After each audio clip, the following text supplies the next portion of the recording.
En este material estudiaremos las consecuencias de la ley de conservación de la cantidad de movimiento lineal en un caso muy particular de las colisiones. Son las colisiones inelásticas, específicamente las colisiones llamadas plásticas, por una característica muy específica, y es que los cuerpos después que colisionan continúan unidos. Como sabemos, en todos los choques la cantidad de movimiento lineal se conserva partiendo, como ya hemos hecho en otras ocasiones, de la segunda ley de Newton escrita de forma diferencial.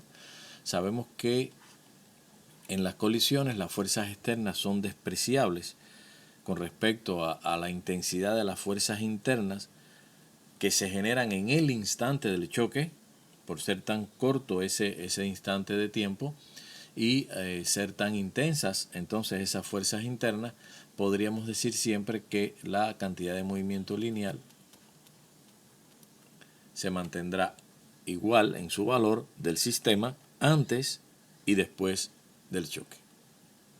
Inmediatamente, en los momentos inmediatamente antes e inmediatamente después del choque. Entonces, ¿qué ocurre? Fíjense que en la figura de la derecha, más bien en la animación de la derecha, tenemos dos esferas que tienen la misma masa, y la esfera roja va a moverse con una velocidad de 20 unidades hacia la derecha, y la esfera 2 o azul se moverá con la misma velocidad pero en sentido contrario. ¿Qué debe ocurrir? ¿Qué es lo que debe ocurrir? Veamos. Fíjense que la velocidad final del sistema es cero. ¿Por qué ocurre esto? Bueno, la cantidad de movimiento inicial de la esfera 1 más la cantidad de movimiento inicial de la esfera 2 tiene que ser igual a la cantidad de movimiento final de la 1 más la cantidad de movimiento final de la 2. Eso queda claro. Pero ocurre que la masa por la velocidad de la esfera 1 al inicio más la masa por la velocidad de la esfera 2 al inicio tiene una característica muy específica, y es que las velocidades son iguales y de sentido contrario. Por lo tanto, aquí llevaría el signo menos de la velocidad 2. Como son iguales, pues entonces tendría que dar 0. Eso implica que esta suma también tiene que dar 0. Y eso es lo que ocurre precisamente. Inmediatamente después que chocan, como se está cumpliendo esta ley que hemos discutido, pues entonces las esferas después del choque continúan unidas pero detenidas.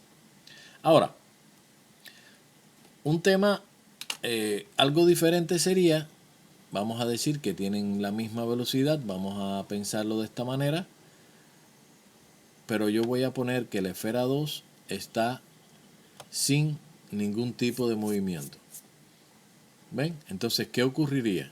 Bueno, pues evidentemente cuando chocan, el conjunto continúa unido con la misma velocidad a las dos, pero ahora se reduce a la mitad la velocidad inicial que tenía la esfera 1, o el sistema como tal tenía una velocidad de 20 unidades, puesto que la 2 estaba detenida, pues entonces ahora se reduce porque ahora es un sistema con una masa que se duplicó. Eso es un caso. Ahora, si pusiéramos otro caso, como por ejemplo esta esfera, vamos a ver, vamos a ponerle una masa bien alta a la esfera 2 y a la esfera 1 una masa bien pequeña.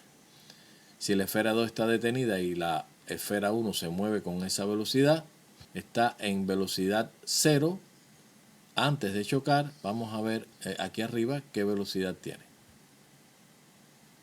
el sistema. Muy lenta, muy lenta. Sí, eso nos lleva a pensar que si esta masa de la esfera 2 es muy grande, la esfera 1, pues entonces se deformaría muchísimo, o en caso de que no fuera un choque perfectamente inelástico, pues rebotaría, como en el caso de los choques plásticos. Y hay una serie de situaciones que podemos repetir y analizar, pero siempre a la luz de estas expresiones con las que hemos tratado de desarrollar la teoría que sustenta este análisis.